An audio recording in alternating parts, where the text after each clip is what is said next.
everybody, I got a quick share for you all. I'm going to show you the dies that I used again. I did the male panda bag. There's the panda head from Neat and Tangled. I used the mama elephant bag die again. Oh no, I didn't use that one. I used these Maya Road eyeglasses. They actually come with a mustache too. And I got these at Tuesday morning. Glasses and stash die, that's what it's called. So here is my panda mailbag.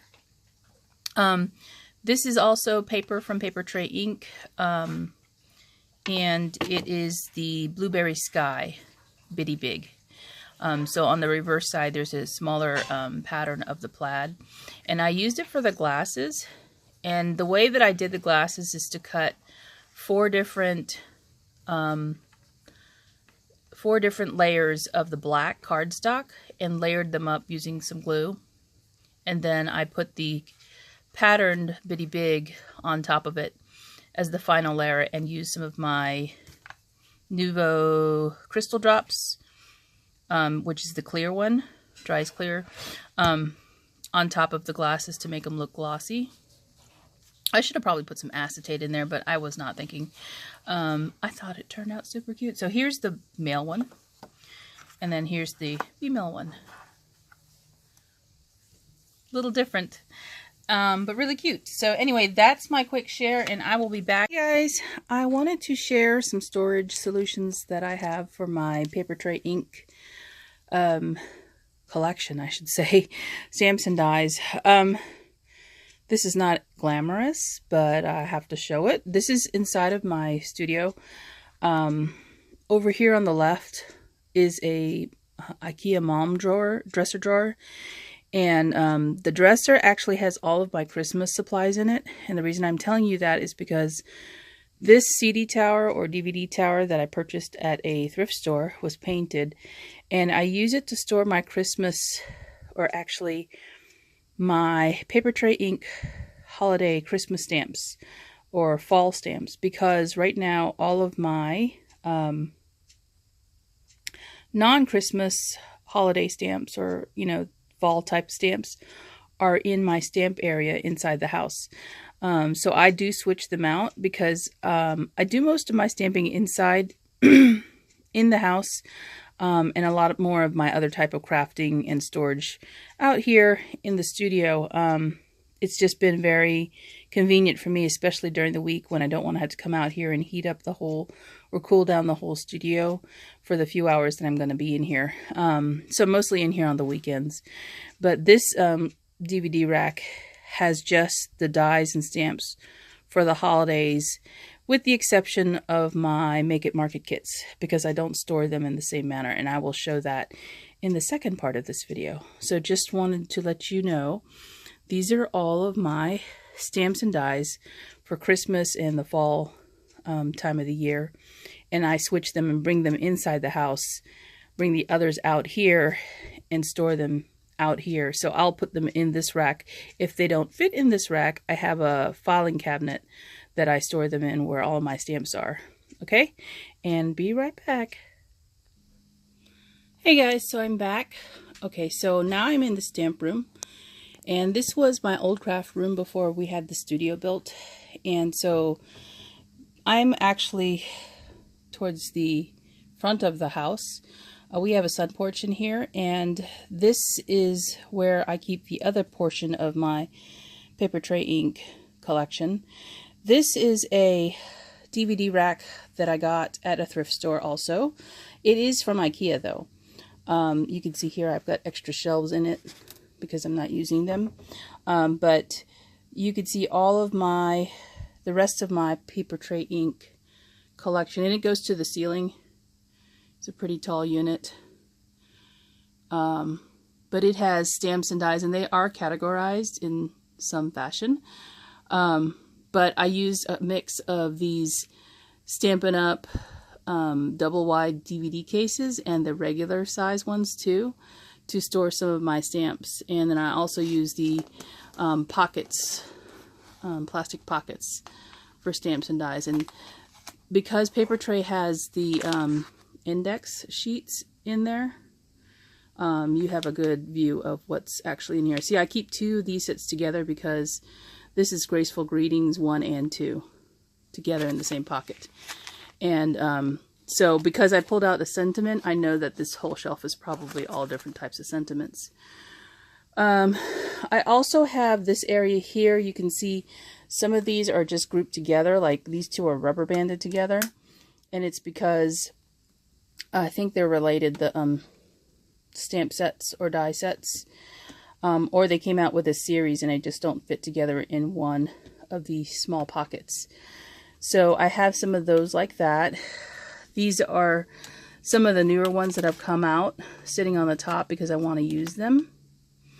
And then in case you're wondering, there's not a lot of sun that usually comes in here. This is the morning time, so you're getting some of the natural sunlight to come in. And then here, this is also a bookcase I bought at the thrift store.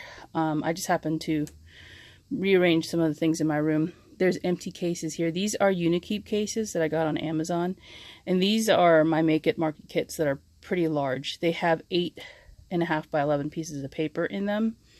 Most of them. And you can see this is the last one that came out, the Wonderland kit from last Christmas.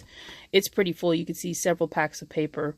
But the dies and the stamps, and if there's any stencils, all of the whole thing is inside of one of these books. And it's a binder that I use to store everything in it.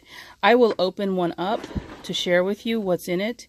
But if you're wondering, I just used the belly band from the packaging and they fit great because these are 1.5 inch spines. So the belly band from the packaging works great to mark out which ones they are. For these two kits, these are older kits that I didn't have. I didn't purchase these firsthand. I bought them used. Actually, I didn't. I threw the belly band out for this one.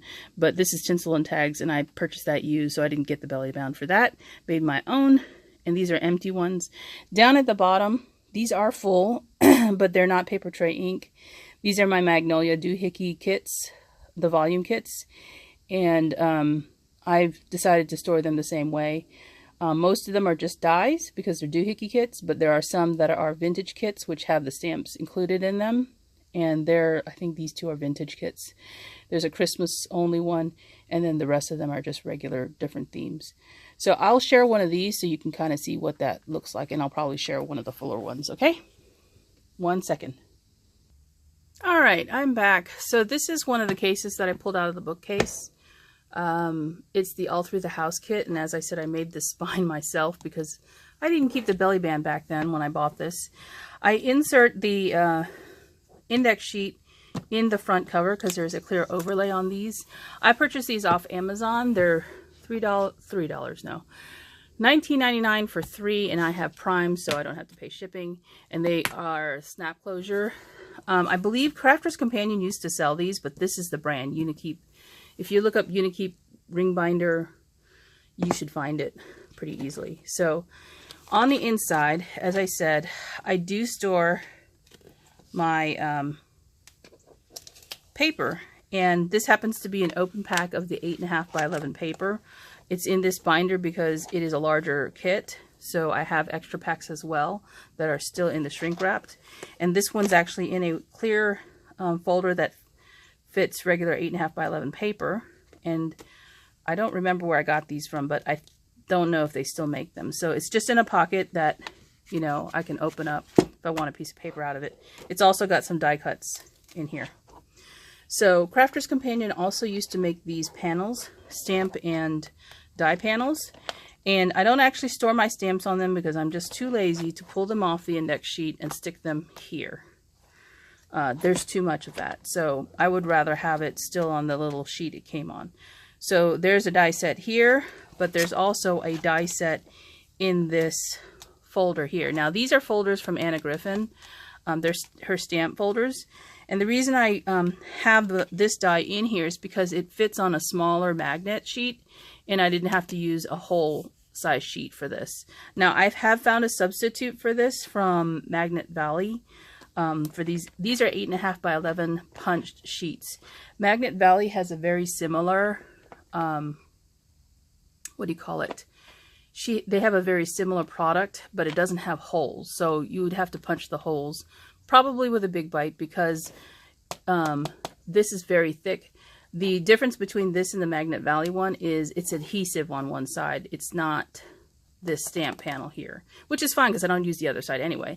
The one side is magnetic. It's very thick, so it can hold up to putting, you know, holes in it and sticking it in a binder.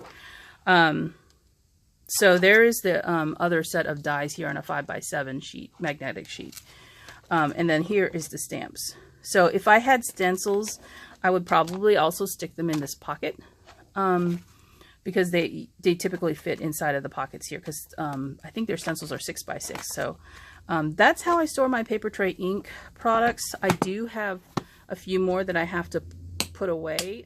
Simply haven't done it yet because they're newer, or I found them in my collection somewhere else. So this is like a whole little bin of dies that I need to organize and figure out how I want to store them. They're larger, like this is a shaker one, but I will figure it out. I do have some of my more regularly used some in binders, like regular 3-ring binders like this, but they're on those magnetic sheets. Those are the dies that I use like for card making a lot, like for the bases and stuff. So anyway, that's how I store it, and I hope that helps. And if you have any questions, leave a comment below. Thanks for watching. Bye.